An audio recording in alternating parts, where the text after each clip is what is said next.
Awesome. I guess we can introduce ourselves. Lauryn, if you want to go first. Sure. My name is Lauryn Hamilton. I'm a current senior at Cornell University, and I'm the promotions director of WVBR. Nice to meet you, Lauryn. Nice to meet I you work too. with Lauryn, and we're both heads of the marketing and promotions department. So I'm actually the marketing director. My name is Alvarado-Gómez, and I'm a rising junior studying communications. All right. Excuse me. Yeah. All right. Nice to meet you, Danny. I guess, do you want to give an introduction of yourself to the audio? Of course. This is John Legend. I'm excited to be here. Awesome. Thank you. Thank you for coming. So I guess first, we want to do a little check-in. So how are you doing? How are you and your family doing? And, we're in the middle of a global health crisis that won't seem to go away. Well, the family's doing very well. We've been spending a lot more time together. This is my first week really working a lot outside of the house. We've been filming the blind auditions for The Voice for season 19. We are doing it audience free, and it's a little bit different, but it's nice to have some aspects of familiarity and being back at Universal Studios. And we finished the season last season with shows from home. So it's nice to be able to do it in the studio with good sound and good video and all that good stuff. So that's been great. Wow. My family's been really great. We spent a lot of the quarantine together at home, and we've really enjoyed the time with the kids. Chrissy's such a fun, creative mom, and she's been coming up with a lot of cool things for them to do. And I've been having a blast with them. Aw, I'm very glad to hear that. Sounds very wholesome. A lot of family time, bonding. Yeah, it's a silver lining. It's like a lot of people are going through a lot of tough times right now, but one good thing that we all have been able to do is hopefully spend some more time with the ones we love. Definitely. Yeah. And speaking of family times, is there any specific things that you and your family have been doing to keep spirits high during this time? Well, we love music. We love to dance together. And so one of our favorite things to do is have a little dance party. We do it just the four of us and enjoy the music. Sometimes I play my own music, but sometimes they want to listen to their favorite Disney song or favorite pop artist or whatever. And we have dance parties. Aw. That's really wonderful. And speaking of your music, I know you just released Bigger Love. And we were wondering how that compares to your pre-COVID music experiences in terms of music release, arts creativity, and interaction with fans. Well, obviously, the release has been a bit different. We released it only via streaming. We didn't have a physical copy of it ready because of delays due to COVID. But we wanted the music out there because felt like people could use some uplifting, soulful, joyful music. And so we just found ways to get it to people. So of course it's out on streaming, but we also did some of my promotional appearances via Zoom, whether it was being on the Tonight Show or being on other talk shows, and doing listening sessions like we did with you all earlier in the year. We did a lot of that, and we'll continue to do interviews and promotion in any ways that we're able to do it. And a lot of them have been, through the internet. Luckily, this didn't happen, 20 years ago or 15 years ago, because I don't know if we'd had the technology to actually pull it off. Yeah. But during this time, at least we can find ways around the complications that COVID presents us. Yeah, it's just kind of adapting to kind of how you can continue on the same process. And I know students are having to adapt in the way they're learning, and businesses are having to adapt the way they meet with each other. We're all trying to adjust and find our way and protect each other from what could be a deadly virus. Oh, definitely. So also talking about Bigger Love. So we saw that you recently released the Latin remix alongside Maui Ricky. Uh-huh. So how did it feel to like dive into like this genre of reggaeton, and like, do you have any other plans for like future collaborations with other Latinx artists? Yeah, I'd worked with Latinx artists before, but I think this is the first collaboration that you could consider more in the reggaeton Yeah. genre. I'd worked with people like Juanes and Mm-hmm. Florida and Colombian represent. Coloache. Yeah, and so I've worked with a range of Spanish-speaking artists, but I think with this particular song, we thought working with an artist more in the reggaeton genre would make more sense because of the beat, because of the feel of the song. I always felt like the song was very international as well. Mm-hmm. I worked with a reggae producer along with Ryan Tedder and Cautious Clay to kind of get that international sound, and we thought it would be great to do a Spanish language remix. Mm-hmm. Yeah, and that international sound truly like comes through in the music. And I think it's Mhm. nice that you have a lot of different collaborations on this album, whether that's with like the guitarist, Gary Clark Jr., or anything else. It's just a lot of different variety, all surrounding about love, which I think is something that we need during this time exactly, or Yeah. specifically. Going a little bit to a different area, I want to highlight your work with Free America. Hmm. We know that you're currently working with formerly incarcerated citizens, helping restore their vote. You're wondering if you could talk about any other projects you have planned for Free America, which you, I think, started in 2014. Been quite some Yeah, time. so we've yes, we've been around since then, and what we've been focused on is changing the conversation in America when it comes to mass incarceration, trying to educate the public about what's been going on, how we're the most incarcerated country in the world, and what we can do about it.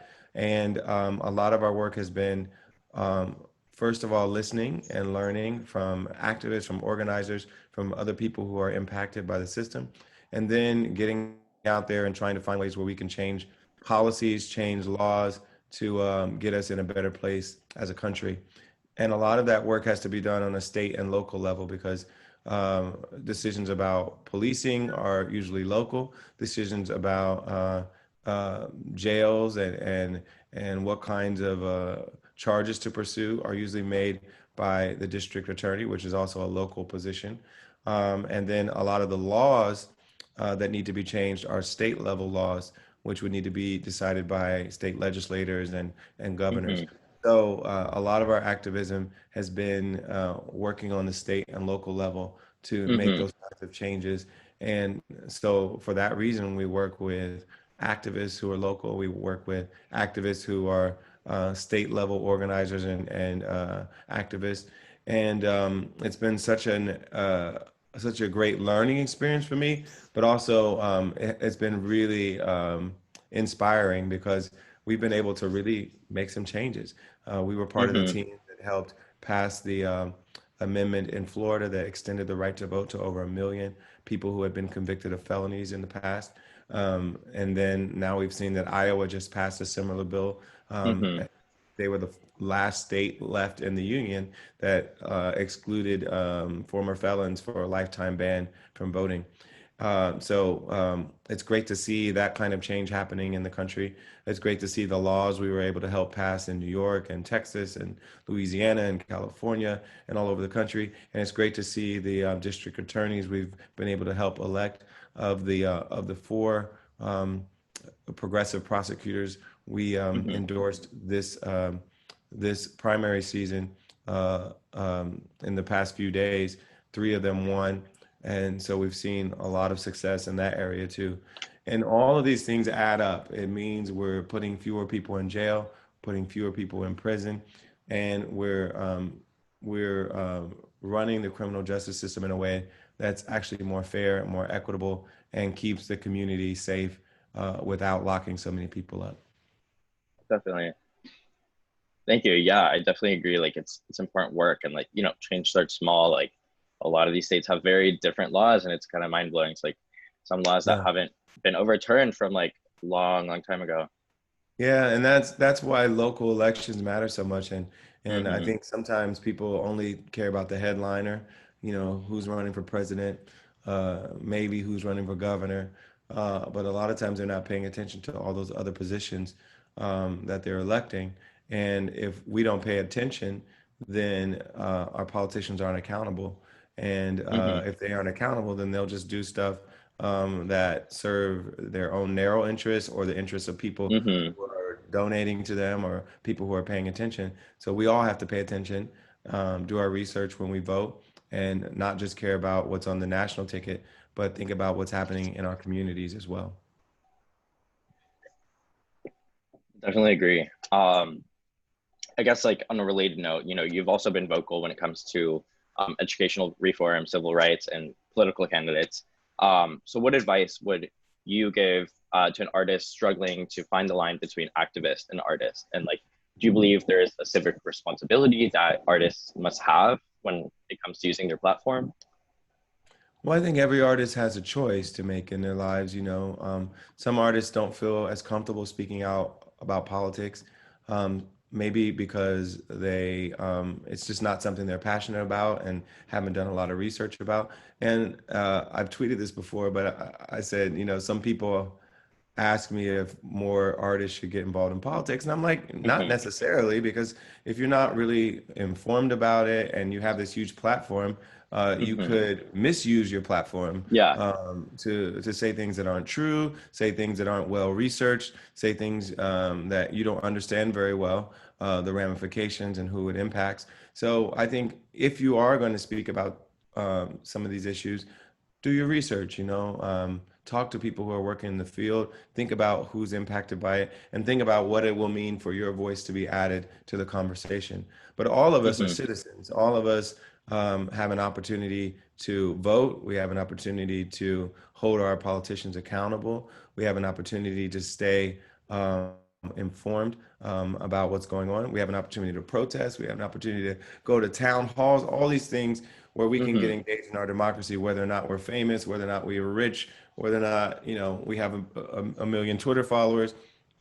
All of us can do that. And so whether you're an artist or not, I think that's part of your responsibility of being a citizen is Mm-hmm. being engaged Like you enough still hold power yourself, even being without having a engaged platform. enough to be a part of our democracy. I think all of us should do Mm-hmm.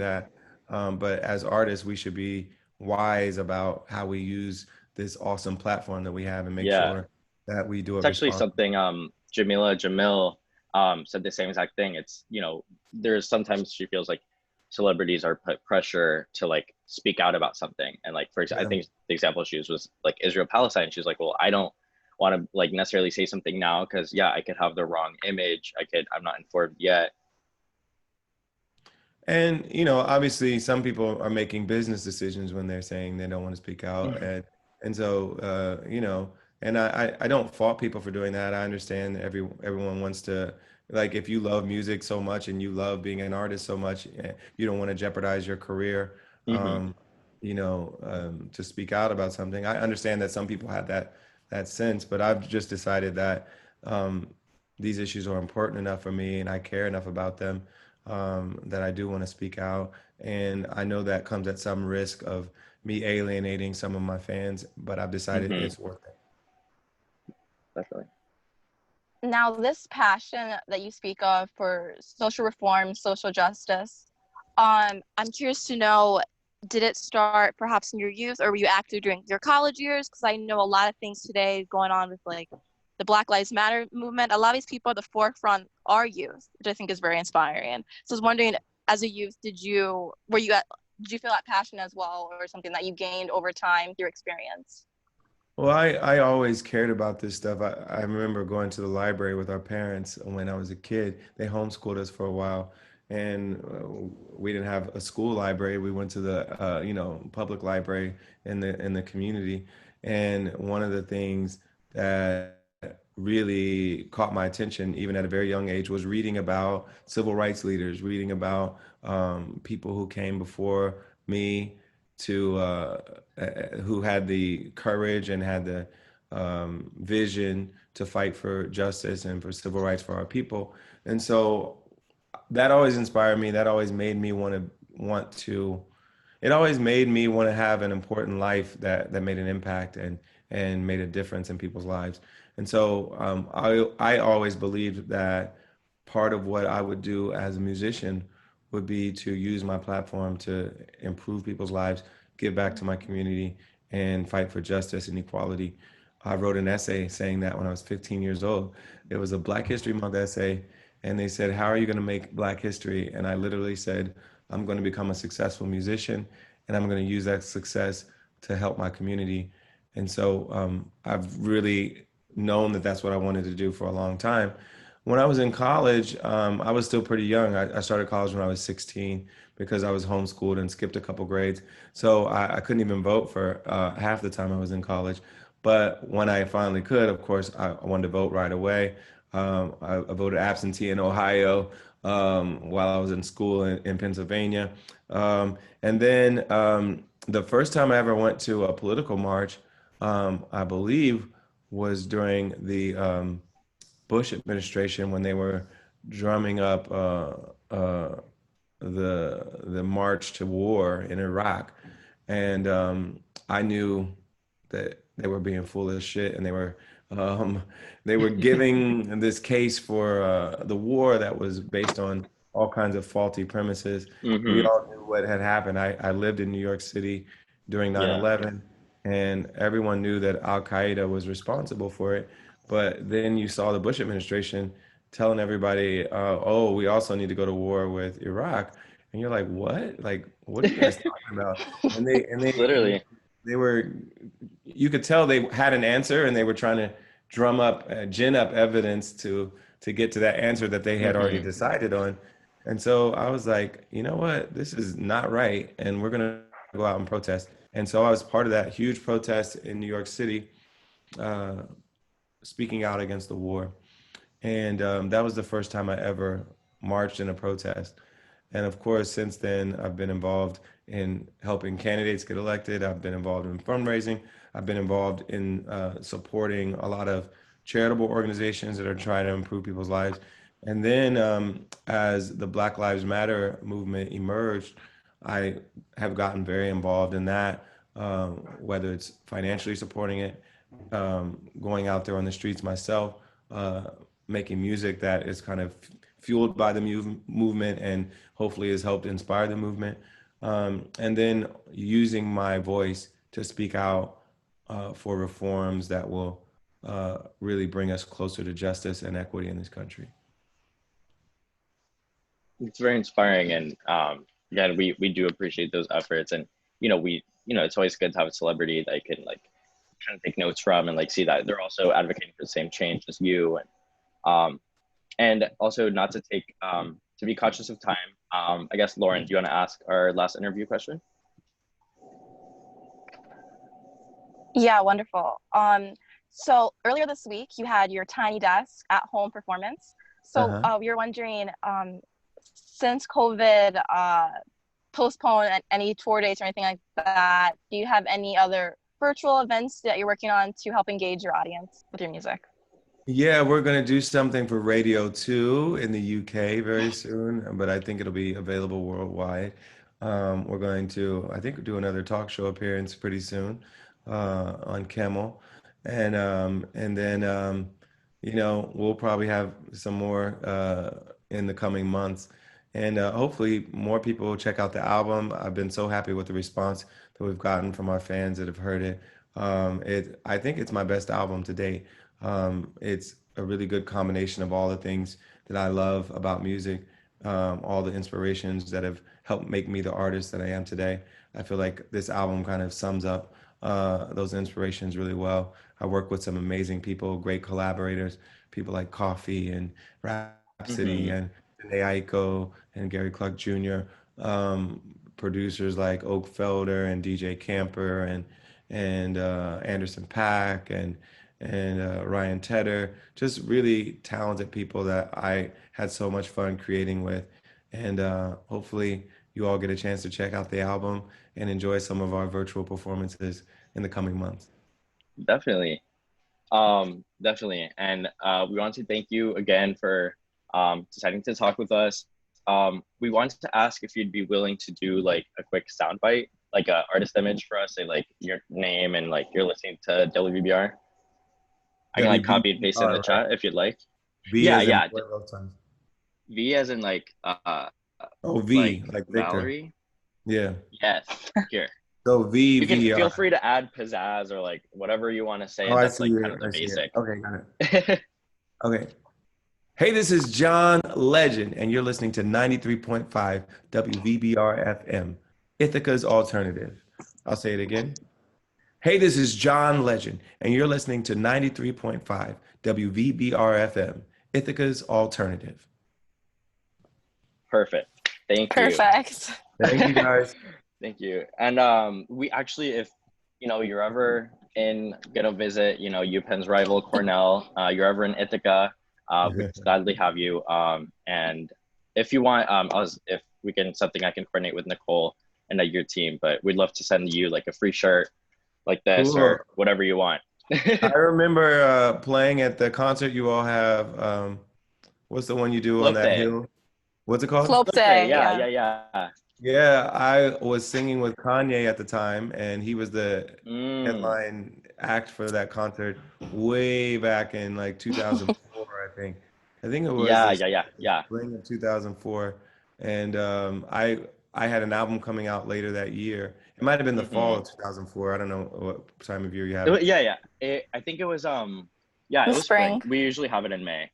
Yeah, so it was May. So College Dropout had just come out in February, and Get Lifted was going to come out later that year in December, and so I was still pretty unknown, but Kanye had gotten really huge because of College Dropout, and I was touring with him, and I opened the show with like a couple of my own songs, and then we did the concert of his music, and I sang and played with him, and I remember that concert very well.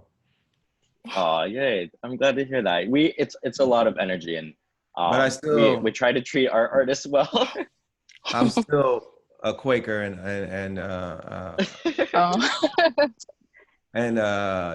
we don't love Cornell that much. All right, no offense taken. I'm kidding. Take care, guys. No, thank you. Have a wonderful day. Thank you again. Take care, guys. Thank you.